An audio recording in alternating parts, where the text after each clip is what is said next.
Okay, let's just dive right in. If you're a developer, I'm willing to bet your social media feed looks a lot like mine, just flooded with hype about the latest and greatest AI coding assistants. So today, we're going to cut through the noise and break down this whole hype cycle. You see claims like this everywhere, right? Screenshots of like a dozen terminal windows all running AI agents, all promising this absolute revolution in productivity. I mean, it looks amazing. It looks like magic. Are these new tools really the generational leap forward that everyone says they are? Or is there something else going on? We're going to look past the shiny demos and get to the core of what's really changing, and maybe more importantly, what isn't. All right, so let's start with the first big myth. This idea that all the newer AI coding assistants are some massive, game-changing upgrade over the tools we've been using for a while, like GitHub Copilot. Now, this is where it gets really, really interesting. When you actually put the core features side by side, just look at this. You've got agent mode, plan before execute, multiple chats. They all have it. The supposed feature gap that everyone's talking about, it's basically gone. So the crucial point here is that what we're seeing isn't a revolution, it's convergence. All these tools are trying to solve the exact same problems for developers, so it's only natural they're all landing on very similar solutions. I mean, take this super hyped agent skills feature. On the left, you can see it's basically just a markdown file with some instructions tucked away in a special folder. And on the right, well, Copilot's had the same thing for ages, just in a .github folder. It's the same idea, just with a different brand name. Yeah, sure. If you dig into it, there are some minor technical differences in how the files get loaded, but let's be real. For the vast majority of us who aren't constantly maxing out our context windows, this doesn't change a thing about our daily workflow. It's definitely not a reason to jump ship and change your entire setup. All right, let's move on to the next myth. And oh boy, this is the one that gets all the buzz online. This idea that you can run an army of AI agents all at once and achieve some kind of superhuman coding speed. We've all seen these posts. You know the ones. A perfect grid of terminal windows. Every single one is an AI agent just churning out code.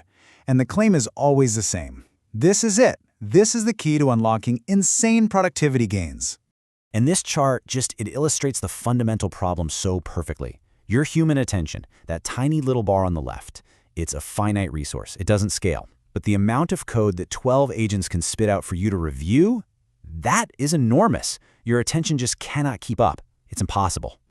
This whole situation really leaves you with only 3 possible outcomes. 1, you just blindly accept all the code, creating a technical debt time bomb that's going to explode later. 2, you cherry-pick the one time an agent actually worked and post it for a cool screenshot. Or 3, you're just not being totally honest about what's happening. And none of those paths lead to shipping high-quality, maintainable software. Okay, so if running more and more agents isn't the silver bullet, then what is the actual problem we're all trying to solve? What has always been the real bottleneck in software development? For years, the myth was that the slow part was the physical act of typing the code. But the real, time-sucking challenges, they were always the big brain tasks. Truly understanding requirements, designing complex systems, debugging those bizarre edge cases, and of course, trying to figure out what someone else's code does.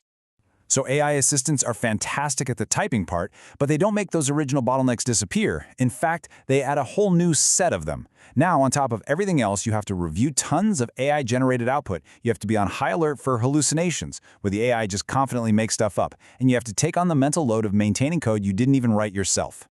And this brings us to what might be the single most crucial point of this whole explainer, the verification bottleneck.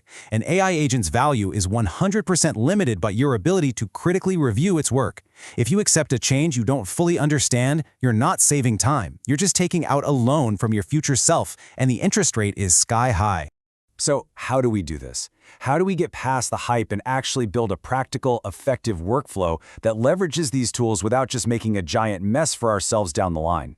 Well, it's a pretty simple 3-step process. It's kind of boring, honestly, but it works. First, use inline completions for the little stuff. Boilerplate, saving keystrokes. Second, when you have a bigger, well-defined task, use one agent and give it your full, undivided attention. And third, and this is the most important one, read and understand every single line of code before you commit it. No exception. And this is exactly why that discipline is so important. Because when something inevitably breaks in production at 2 in the morning, the AI is not going to get that alert. You are. And you're going to be the one on the hook, trying to fix code that maybe you don't fully understand. This really redefines what it means to be a highly effective, a 10x engineer in the age of AI. It's not about who can generate the most lines of code the fastest. It's about who applies the most judgment. It's knowing when to use AI, understanding its output deeply, and shipping code that you can actually maintain 6 months from now. As we've seen, all these tools are starting to look and act the same. They're converging. And in an environment like that, the only truly unique variable, the real differentiator left in the equation, is you. It's your expertise, your critical thinking, and your confidence to look at what the AI made and say, no, that's wrong. And that leaves us with a final, kind of provocative thought to chew on. In a world where AI can generate endless amounts of code in an instant, maybe the most valuable skill isn't about moving faster or accepting more. Maybe, just maybe, it's about having the wisdom and the discipline to know when to slow down, to think, and to say no.